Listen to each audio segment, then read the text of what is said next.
Hello po sa inyong lahat mga ka-crypto. Ako po si Pinoy Crypto Trader at sa video na ito ay atin pong pag-uusapan ang tungkol dito kay Shiba Inu, ang kanyang Shibarium, kung saan ay naglabas po sila ng bagong feature. Ayan, debut ng kanilang bagong feature.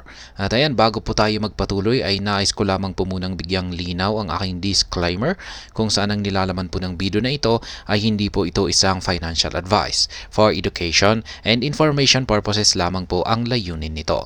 Maliban po dito ay nais ko na rin pong magbigay babala na wala pong kahit anumang group chat ang Pinoy Crypto Trader. Ayan, sabi po rito ay Shibarium has ruled out a new donate feature that enables users contribution to support its blockchain validators. Ayan, yan po yung bagong feature ng Shibarium. Ito raw yung donate. Yan, donate na function kung saan ay inaalaw po nito or meron na pong kakayahan ang mga user na magbigay ng kanilang contributions or donations para suportahan ang blockchain validators. Kaya yan.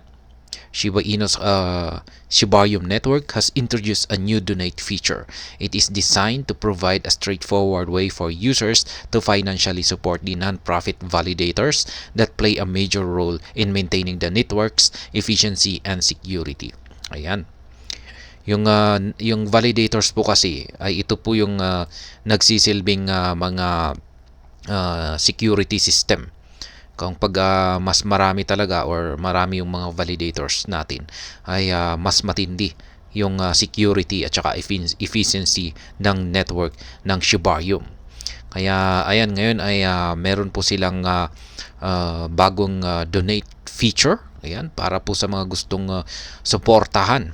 Ayan, yung mga validators. Kaya ayan, yan po ang gamit ng donation button na ito. Yan, yung donation po na makukuha rito ay mapupunta sa mga non-profit validators. Kaya yan, yung mga non-profit po yan na validators, hindi po sila kumikita. Ayan, yung mga validators na ito ay talagang sila lamang talaga yung parang yung ginagawa nila ay mini-maintain nila yung efficiency at saka security ng network ng Shibarium nang walang bayad. Kaya syempre ngayon ay donation na lamang yung gagawin dito. Kaya yung mga magdo-donate ay yung kanilang donation ay mapupunta sa mga non-profit validators na ito. Kaya yan, empowering validators. The donate feature on Shibarium provides a mechanism for users to financially support the network's validators. These validators can now receive contributions directly from users. The process involves selecting a validator from the list provided on the Shibarium platform and choosing the amount to donate. Ayan, top Shibarium validators. Shibarium currently operates with 12 validators.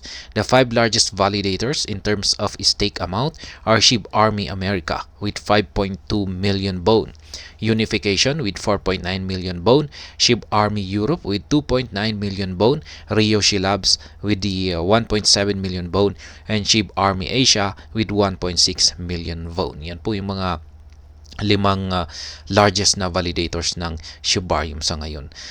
Sa ngayon ay meron po silang 12 lamang hanggang 12 lamang na mga validators. And validators are essential in verifying transactions and upholding the integrity of the blockchain ledger. Kaya yan po yung isa pang mahalagang trabaho or function ng mga validators. Biniverify po nila yung mga transactions na nagaganap dito sa blockchain or dito kay Shibarium. They are compensated for their services with rewards proportional to their stake shared among all participants. Kaya yan, meron naman po silang nakukuha na reward. Ayan, nakabase yan sa mga naka-stake na kanilang token. The number of validator slots is capped at 100.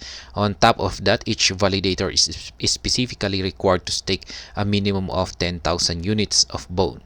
Kaya yan po yung kung gusto mo pong mag-stake or maging isang validator ay kailangan ang minimum po na kailangan mong ipasok rito or stake ay at least 10,000 na units ng BONE. Kaya yan po yung update natin dito. Ayan, kay Shiba Inu. Ito po ay sa kanyang Shibarium kung saan ay meron na po siyang donate feature para sa mga non-profit na validators ng blockchain nito.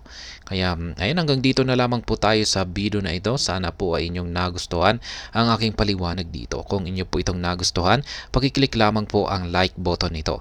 Para naman po sa mga bago lamang dito, kayo po ay aking inaanyayahan para mag-subscribe. Pakiclick na rin po ang bell icon nito dahil ito po ang siyang magsisilbing notification nito sa mga bago kong videos na akin pong ina-upload sa aking YouTube channel na ito. Marami pong salamat sa panonood. Ingat po tayo lagi at God bless po sa ating lahat.